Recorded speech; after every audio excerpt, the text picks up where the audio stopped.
Bonjour Mina, je suis ravie de t'accueillir. Es-tu confortablement installée? Super. Super, j'ai vraiment hâte que tu nous partages ton histoire car je sais qu'elle inspirera beaucoup de personnes. Mina, dis-nous où nous sommes et pourquoi tu as choisi ce lieu.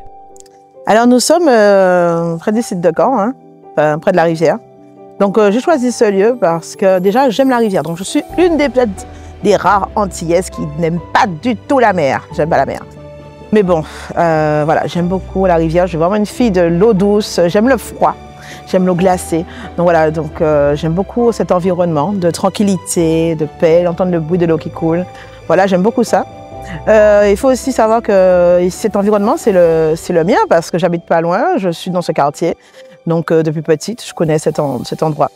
Et pourquoi j'ai choisi ici de vous amener? Parce que je pensais vraiment connaître cet endroit par cœur. Et pendant le Covid, j'ai eu la joie de pouvoir venir régulièrement ici. Et j'ai redécouvert cet endroit. J'ai redécouvert cet endroit et je pensais le connaître. Et j'ai eu une nouvelle facette des paysages, des chemins. Et ça m'amène aussi au troisième point pour lequel j'ai choisi encore ce lieu. Parce que dans cet endroit va démarrer une nouvelle rencontre avec Dieu. Parce que j'étais dans une période aussi pendant le Covid où je ne mets plus à Dieu, c'était un peu mis au dernier plan. Enfin, j'étais un peu en rébellion, enfin, je croyais plus en Dieu, enfin, j'avais mis un peu de côté. Et ici, en fait, dans cette rivière-là, je vais avoir une rencontre, une nouvelle rencontre avec quelqu'un. Et cette personne va m'amener petit à petit à redécouvrir Dieu. Et je pensais connaître Dieu. J'étais certaine, depuis des années, je suis à l'église. Je suis fille de prédicateur laïque, un ancien d'église. Je connais la Bible, je lisais, j'étudiais la Bible avec lui, tout ce qu'on dit exégèse, herméneutique, tout ça, j'ai un peu avec lui. Donc pour moi, j'étais blindée dans la connaissance de Dieu. Et au final, Dieu m'a fait comprendre que non, tu connais la théologie, mais là, tu dois rentrer dans la dimension de connaître le Dieu pratique, le Dieu vivant, le Dieu d'aujourd'hui, le Dieu qui vit en toi, qui bouge, qui agit et qui agit dans ce monde. Voilà, c'est vraiment un lieu de basculement dans ma vie spirituelle. Je suis vraiment attachée à cet endroit. Voilà, c'est pour ça que je voulais vous donner un bout de cet endroit et de cette histoire qui est vraiment importante pour moi. Tu parles de la redécouverte de cet endroit et en même temps, tu es toi-même dans un processus de redécouverte de Jésus et de toi-même. Peux-tu nous en dire plus sur ce cheminement? À quel moment sommes-nous dans ton histoire quand tu fais cette redécouverte? Alors, comme je l'ai dit, j'étais sûre de connaître des choses. Et c'est vrai que Dieu va utiliser la rencontre avec cette personne, qui d'ailleurs va devenir mon mari, que j'étais tellement sûre que je savais tout. J'ai même voulu lui dire, mais voilà, moi je suis fille de deux, je peux t'expliquer les choses de la Bible et tout ça. Et en fait, il m'a dit, oui, c'est bien, c'est la théologie. Je ne dis ce qu'on vient pas, tu parles bien de théologie. Mais pratiquement, ton Dieu, il fait quoi? Pratiquement dans ta vie, ça se manifeste comment? Et en fait, j'étais vraiment un peu, ah bon? Ah ouais, effectivement, je pleure quand j'ai des problèmes, je vois que je galère, je me dis effectivement, mais il est où ce Dieu? Ce Dieu que je dis qui est fort, qui est puissant, dont je peux parler, je peux faire une étude biblique pour dire il est ci, il est ça. Mais concrètement dans ma vie, je le vois comment? Et là va commencer un cheminement où Dieu va me montrer que je suis enchaînée par plein de croyances, par plein de doctrines, par plein de choses qui en fait m'empêchent d'être libre en Jésus, qui m'empêchent de vraiment vivre ma foi. Et petit à petit, il va briser, Dieu va briser, va enlever tous ces liens. Alors, il y en a encore, mais il y a encore des fausses conceptions que je peux avoir de lui. Mais il est petit à petit, il a commencé à briser tout ça. J'avais beaucoup de peur, j'avais peur de plein de choses. Et finalement, Dieu va me permettre de me libérer au fur et à mesure de peurs qui sont là depuis des années, que j'ai même hérité de mes parents. Et en fait, il va casser tout ça. Et même de choses dont je n'étais pas consciente. J'avais des conceptions fermées sur Dieu. De son amour pour tout le monde, parce qu'on a un peu la tendance à dire mais non, c'est telle chose, c'est comme ça qu'on est sauvé, et c'est pas en faisant telle autre chose. Donc là, Dieu va me dire non, ma chère, non, écoute, Non, je ne suis pas comme ça. Je suis différent, je suis un Dieu d'amour, je suis un Dieu de bienveillance, je suis ouvert et j'ai encore des choses à te montrer. Et au final, j'ai commencé à être libre. Je me suis sentie de plus en plus libre dans ma manière d'aborder Dieu, de le voir, de ma relation avec lui, ma vie de prière, dans les challenges auxquels je pouvais faire face et comment... et puis aussi surtout la vie de l'esprit. Vraiment, j'ai redécouvert la personne du Saint-Esprit, comment il est important dans notre vie, parce que c'est vraiment lui, en fait, qui nous permet de pouvoir rencontrer Jésus, d'avoir cette vie de l'esprit. Et franchement, au fur et à mesure que mes yeux s'ouvraient, mes yeux s'ouvraient aussi sur la condition de ceux qui m'entouraient, en fait. Des gens qui ont grandi avec moi, des gens de l'église. Je me rendais compte, mais ils sont enchaînés aussi. Et je me dis, mais j'essaie de leur parler, mais ils me disent non, ben, je sais que tu as raison, mais j'arrive pas. Je dis, mais ça ne peut pas continuer comme ça, il faut faire quelque chose. Il faut faire quelque chose et un feu a commencé à brûler en moi, en fait, de me dire, mais non, je ne peux pas les laisser comme ça, je peux pas. Il faut faire quelque chose, il faut que ce que j'ai reçu, je puisse le partager moi aussi.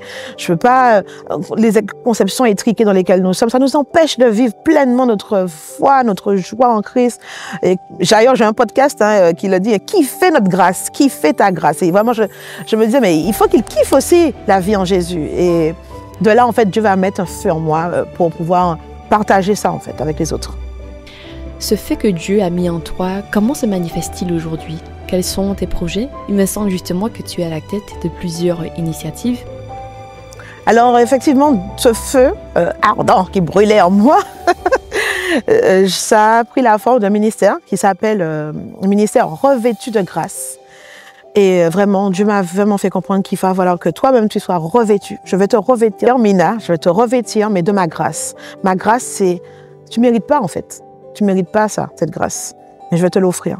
Tu as fait des choses qui ne sont pas correctes, mais je vais t'accompagner et je vais t'aider. De la même manière que je t'ai aidé, tu vas aider les autres. Et tu vas transmettre, tu vas aussi les revêtir, eux, de grâce. Et le ministère revêtu de grâce a plusieurs dimensions. On a des ateliers créatifs, avec le mouvement par le corps. On a la peinture, on a des ateliers d'écriture dans lesquels on va vraiment sonder la parole, mais aussi à travers notre propre écrit, en fait, déclarer des choses sur nos vies, par différents types d'exercices d'écriture, se redécouvrir soi-même et redécouvrir Dieu, approfondir en fait sa relation et ce qu'on veut vivre en fait dans notre relation avec Dieu. C'est un ministère vraiment qui a été fait pour les familles dans leur entièreté. C'est vrai que pour l'instant, on développe plutôt le pôle pour les femmes et aussi pour le relationnel parent-enfant. Pour le pôle femmes, en fait, on a des retraites spirituelles, généralement au mois de mai, fin mai, et d'ailleurs la prochaine a lieu du 29 mai au 1er juin. Donc c'est vraiment dans un petit cocon avec peu de femmes, en intimité vraiment, où on va faire des activités créatives, mais aussi on va être dans l'enseignement, on va recevoir des intervenantes de qualité qui eux-mêmes sont déjà en avance sur certains points et qui vont nous donner des astuces, des modes d'emploi, enfin voilà, des outils en fait pour nous aider aussi à dynamiter notre vie spirituelle. Et donc vraiment c'est un temps de ressourcement, de rafraîchissement. Vraiment, les femmes qui ont participé à la première édition, jusqu'encore aujourd'hui, elles me disent, voilà, Mina, on a encore des bénéfices de cette retraite et elles ont hâte de revenir. Et donc, on fait aussi pour les parents. Les enfants, on a des temps d'études. Et justement, pour le pôle famille, j'ai sorti donc un livre qui s'appelle Ton Dieu, c'est un livre de méditation. Il y a 30 méditations. Et pour découvrir en fait qui est Dieu en fait. Quelle est cette personne qui nous paraît si loin, mais qui est si proche en fait. Parce que moi, en ayant discuté avec les enfants, je suis enseignante, donc je parle avec les enfants et ils m'expliquent que maîtresse, Dieu, c'est loin, je vais parce que mes parents y vont, je connais pas vraiment Dieu. Et là, j'ai essayé vraiment dans cet ouvrage de pouvoir donner des clés aux parents, pour pouvoir parler de Dieu à leurs enfants, de concepts qui sont peut-être très compliqués, comme la Trinité, comme Dieu qui est invisible, quelle forme Dieu peut avoir. Donc, c'est des choses que les parents n'ont pas forcément les mots pour pouvoir expliquer aux enfants. J'ai essayé, avec l'aide de Dieu, de pouvoir transmettre tout ça dans ce livre, Ton Dieu. Voilà. Mina, si tu devais résumer cette expérience avec Dieu en un seul mot, lequel choisirais-tu? Alors c'est difficile, un mot, je suis toujours un petit peu... J'en ai deux, j'ai le droit. Bon, c'est deux mots qui vont ensemble en fait. C'est renouveau et redimensionnement. Voilà, Dieu a vraiment fait m'a permis de me renouveler en moi-même, dans ma personne, parce qu'il y a beaucoup de déblocages qui se sont faits, non pas seulement spirituellement, simplement, mais dans ma vie de tous les jours, hein, dans tous les domaines de ma vie, il y a un renouveau qui a été fait. Mais il y a aussi un redimensionnement, c'est-à-dire que Dieu est en train de me redimensionner, de me faire grandir à la taille qu'il a besoin pour que je puisse accomplir l'œuvre qu'il m'a donné de faire. Donc, et aussi, il m'a permis aussi de comprendre que lui aussi, hein, c'est un Dieu de redimensionnement qui sans cesse est en mouvement et Dieu n'est pas un Dieu statique. Il veut que on n'arrête pas de grandir. On ne peut pas dire qu'on est arrivé. Et Dieu veut chaque jour qu'on développe cette connaissance de lui et être prêt à accepter les nouvelles révélations qu'il a à nous dire. Vraiment, c'est dans cette dimension que je suis, c'est dans cette dimension que je veux accompagner aussi tous ceux qui participent à ce ministère, hein, revêtu de grâce. Hein, vraiment, je suis vraiment dans cette joie, hein, de pouvoir partager toutes ces choses-là que le Seigneur m'a permis d'avoir, en fait, de recevoir, hein, parce que j'ai reçu. Alors, je veux aussi donner au travers de ce ministère. Donc, nous sommes présents sur plusieurs plateformes, hein, donc pour ceux qui veulent nous rejoindre, voir un peu comment ça se passe avec Mina. Mina, c'est la joie, hein, Mina, on aime bien rire.